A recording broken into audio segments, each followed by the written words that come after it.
Someone's POV. Sir, the information that you need is here. You may go now, I said and grabbed the envelope and opened it. Carlene Sanchez, huh? So, you're son to be Mrs. Vanderford. Hindi ko akalain na may papatol pa sa'yo, Devin. For more than 4 years, naka-move on ka na agad sa girlfriend mo. Paano kung patikim ko ulit sa'yo ang impyerno? Kung paano ulit mawalan? I want to see you again from suffering and pain. Malapit na akong bumalik, and let's continue the game that we began. Devin Louis Vanderford. I smiled and drank a glass of wine. Carlene's POV. Don't mind her, Devin. Let's just continue watching. Christine said. I just rolled my eyes. My phone vibrated and I saw Aaron message again. Hey, Carlene. Napangiti naman ako agad at kunyaring tumawa pa para magpapansin. Tingnan natin kung sino magsiselos ngayon. Where are you? At the cinema. Napaisip ako. Nandito din siya. Same room kaya? Anong room? Bakit pupuntahan mo ako? I just laughed. Malay mo, I replied. Room 31. I'm watching zombies in the town. He replied at agad naman akong napalingalinga at boom! Nakita ko nga siya. Nagpa siya akong tumayo pero bago pa man ako makatayo, agad dinawakan ni Sir Devin ang palapulsuhan ko at madalim akong tiningnan. You deserve it for making me jealous? Joke! He grabbed my phone and turned it off. Hey, I'm talking with Aaron. Any problem with that? Hindi niya sinagot ang tanong ko at tumayo din siya. Where are you going, Devin? Malanding ani ng babae but Devin ignored her. Habang palabas ng sihan, I saw Aaron waving at me and I waved back. Sa daan ng tingin, hindi kung saan. Bigla ako nainis sa sinabi niya. Nang makarating kami sa bahay, agad kong binawi ang kamay ko dahil nawakan niya ulit. Bakit mo ginawa yun? I irritatedly said. At bakit mo din sinabi yun kay Christine? Are you jealous? Mabilis siyang maasar kaya dapat di mo pinatulan. Saglit akong napatahimik. Nabasa nga iyon. Yun yung reason mo kung bakit mo kinuha yung cellphone ko habang may kausap ako. Can't you see? I'm talking with someone, but you disrespect me. I caught his words. Sobra na yung inis ko. Ano bang problema mo, sir? Don't you forget our relation is just a contract? Kaya wala ka ng pake kung kanino ko gusto makipag-usap. I raised my eyebrow. Tinignan niya ako na maigi and I saw sadness in his face. Nagulat din ako bakit sinabi niya yon. Tama ba yung sinabi ko? Padalos-dalos din yung dila ko minsan eh. Don't worry, I won't do that again. You are right, it's just a contract. He coldly said. I don't know pero nasaktan ako sa sinabi niya. He also gave me a cold look. You may rest now, he commanded. I lay down in my bed. Carlene, bakit nasasaktan ka?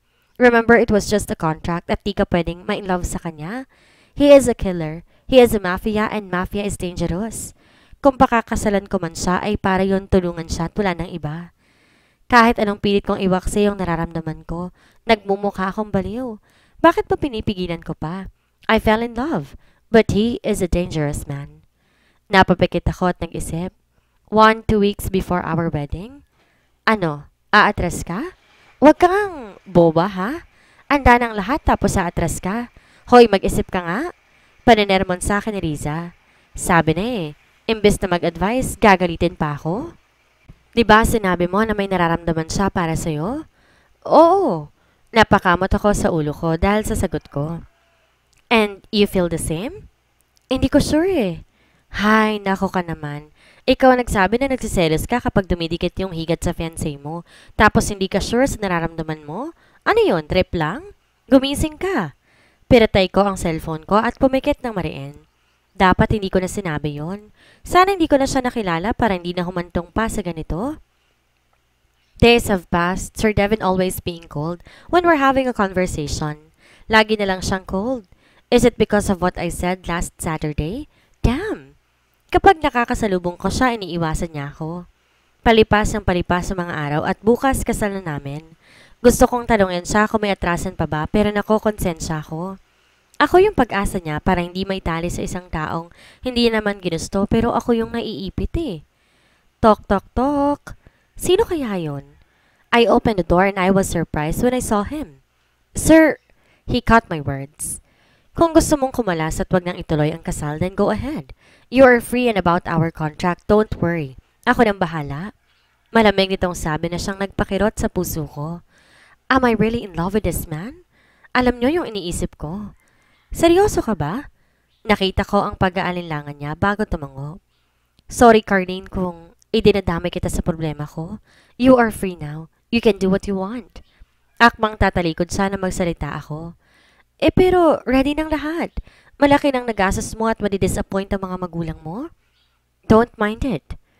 Kung hindi ako sisipot, pupunta ka pa rin ba sa simbahan? Aatras ba ako o tutuloy pa? As usual. Pero mapapahiya ka lang. Nahihiya akong sabi pero pinutol niya ako. It's okay. Problema ko na yon. Agad siyang tumalikod at naglakad palayo, kasabay noon ang pagsarado ko ng pintuan. Devon's POV. Umalis ka na nga lang, Liam, kung wala kang maitutulong. La, bakit cold ka na naman?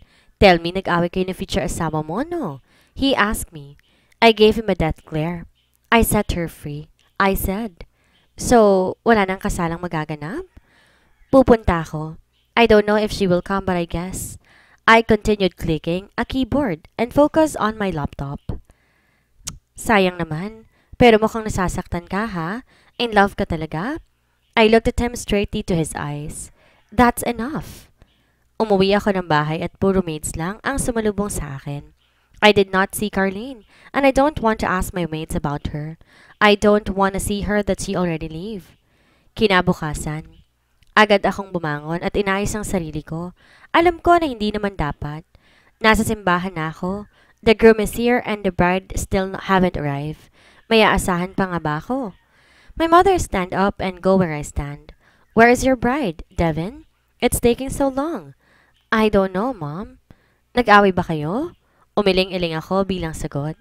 Devon, Carlene is 10 minutes late. Wika nito bago bumalik sa pwesto niya. Napatingin ako sa sahig. She will not come. I hopelessly whispered. A few minutes later, I was surprised when someone said that the bride is here. I don't want to believe. Ayokong umasa not until I saw her with my two naked eyes. The door is opened, the pianist start to play a music. Inilawa siya ng pinto. She looked so perfect, gorgeous and beautiful. I looked at her in her eyes. Is this true? O naaawa lamang siya sa akin? Nang marating ako sa tapat ko, she gave me a smile. I smiled back. Ginawa namin ang dapat na ginagawa kapag kinakasal. We exchanged vows. I, Carlene Perez, take Devin Lewis Wonderford as my husband. I promise I will always love and obey you. In sickness and in health, I will remain faithful all the days of my life. She said. She wear a ring in my finger. I, Devin Lewis Ford Wonderlake, take Carlene Sanchez as my wife. I promise I'll always love and obey you. In sickness and in health, I will remain faithful. All the days of my life, I wear the ring in her finger. Now I pronounce you as husband and wife. You may now kiss the bride. Tiningnan ko siya at talatado na may halong kaba ang mukha niya. Tinanggal ko ang belo sa mukha niya. Can I? She just nodded. I closed my eyes and kissed her passionately on her lips. Carlene's POV. Parehas na kaming nakatayo ni Devin at sumasayaw. My MC din. For couples and visitors, may I have your attention please? Pareho kaming napatigil at humarap sa MC. Mr. and Mrs. Vanderford, your parents have a request. Agad din naman napataas ang kilay ko. Ano na naman yun? Kiss daw. Halos manlaki ang mata niya nung sabihin niyo ng MC. Humarap ako kay Devin na ngayon nakaharap na rin sa akin. Tsaka unti-unti niyang nilapit ang mukha niya hanggang dumampi ang labi niya sa labi ko. Agad kaming kumalas. Isa pa. Hiyawan nila kaya for the second time we kissed again. Another one. Tagalan niyo kasi. Mapupudpud ng labi ng beshi ko pero carry niya yan. Wika ni Riza at tiningnan ko siya na masama. In the count of 3, you'll kiss again. 1, sabay-sabay nilang bilang. 2, huminga ako ng malalim at tiningnan siya. 3, at muli, inilapat niya sa labi ko at saka pumikit na lamang ako. Halos matagal kami sa ganong posisyon at nang kumalas kami dahil kinakapos ng hininga, boom! 65 second. Halos naghiyawan nga ang lahat ng dahil doon. Damn, 65 seconds? Hindi kaya napudpod ang labi ko? Grabe ka, Carlene. Ang tagal nun ah. Pang-aasar ni Riza. Kasama ko si Riza sa CR at si Devin naman nasa kwarto na. Marami pang nagkakainan at nagiinuman sa labas, pero kami ay nagpahinga na. Tumigil ka na. Pagsaway ko. Umabot ng 50 billion yung pakimkim ninyo. Halos malaglag ang pangako dahil sa sinabi niya. 50 billion. Ibig sabihin mga mayayaman ng mga yon? Bakit pala nandito ka? Napataas ang kilay ko na sabihin niyo ni Riza. Dapat andun ka na sa kwarto ni Sir. Gumagawa na kayo dapat ng baby. Binigyan ko siya na nakamamatay na tingin, dahilan para manahimik siya pero nagpigil ng tawa. Nagpaalam na ako kay Riza at pumunta na sa kwarto na sinabi ng mama ni Devin para tulugan namin. Kailangan kong pumunta para hindi nila kami mahalata. Pero heist, bahala na. Binuksan ko ang pinto at nakita ko naman siya, nakaupo sa sofa. He eyed me. Pumasok ka na, huwag ka nang mahiya. Malamig niyang sabi. Galit pa rin ba siya dahil sa sinabi ko? Matapos niyang pudpudin yung labi ko kanina, ginaganyan niya ako. First kiss ko yon. Duh! Pumasok nga ako at napansin ko na may CR pala sa kwartong to. Ang yaman talaga nila. Pumasok ako ng CR para magpalit ng damit dahil kinakati na rin ako. Tinignan ko yung damit na sinabi ng mama niya na suotin ko at halos malaglag ang pangako dahil sa nakikita ko. Ito, susuotin ko? Kita na dito ang lahat at bakat pa yung katawan ko. Ang batong... Ano ba tong pinasok ko? Wala akong choice, kuya sinuot ko na lamang din. Alam naman na din ni Devin na mama niya ang nagbigay nito dahil nandun siya. Lumabas ako na CR at nakita ko, tinitingnan niya ako. He kept staring at me. Sabi na nga ba mapang-akit tong damit na to. Tingnan ko ang paligid at talagang isang kama lang ang nandito at may couch nga, pero upan lang talaga. Nananadya sila Tinignan ko si Devin at nakita kong umiwas to ng tingin. He caught my words. Tabi tayong matutulog kung may reklamo ka, sasayag ka matulog. Naiinis ako sa sinabi niyang iyon. Lumapit siya sa kama at huminga ng batalikod, kaya humiga na lang din ako. Malamig ang gabi kaya naman may napansin akong kumot sa drawer at kinuha ko pa para kinumutan ang nalalamig kong katawan. Ilang minuto na hindi pa rin ako dinadalaw ng antok, kaya naman sobrang ingay sa labas. May pag-aalinlangan kong tinignan si Devin at tulog na nga ito. Tumawa ako at sumilip sa bintana.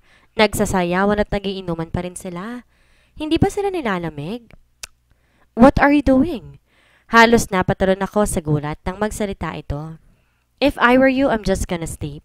Malamig nitong sabi. Che? Pagsusungit ko, I roll my eyes. Kinabukasan? Halos mapanganga ako sa ganda ng tanawin. Nasa eroplano kasi kami, sabi ng mama niya. Pumunta kami sa US para magbakasyon. At ang malala, 1 month kami doon. Nang makababa kami sa eroplano, tumingin muna kami sa isang manson. Kanila din ba ito? Devin? At laki ang gwapo na ng iho ko ha. Agad siyang nagmano sa mata ng babae at pagkamano niya, nagmano din ako. Ito na ba yung asawa mo? Devin just nodded.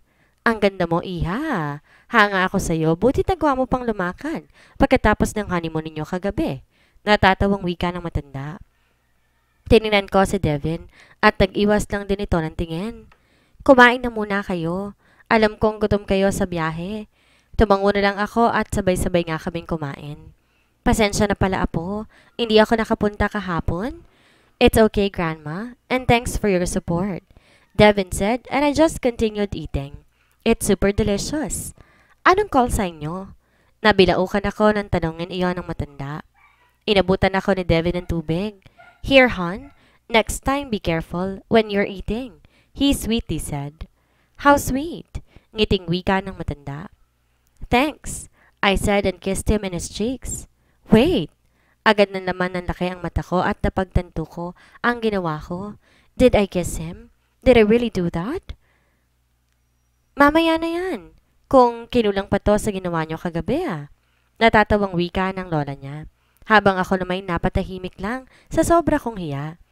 Ganyan po talaga siya, sweet and caring. She always appreciates small things. Na matapos kaming kumain, tinuro sa amin ni Lola Matilda ang magiging kwarto namin. Yes, Matilda is her name. Ang ganda, di ba? Nang makapasok na kami sa kwarto, agad akong nagulat nang sinandal niya ako sa pader. Sir, why did you kiss me? Halos takasan ako ng betel, sobrang lapit ng mukha namin sa isa't isa. Ah, aksidente? Pagpapalusot ko. He smirked.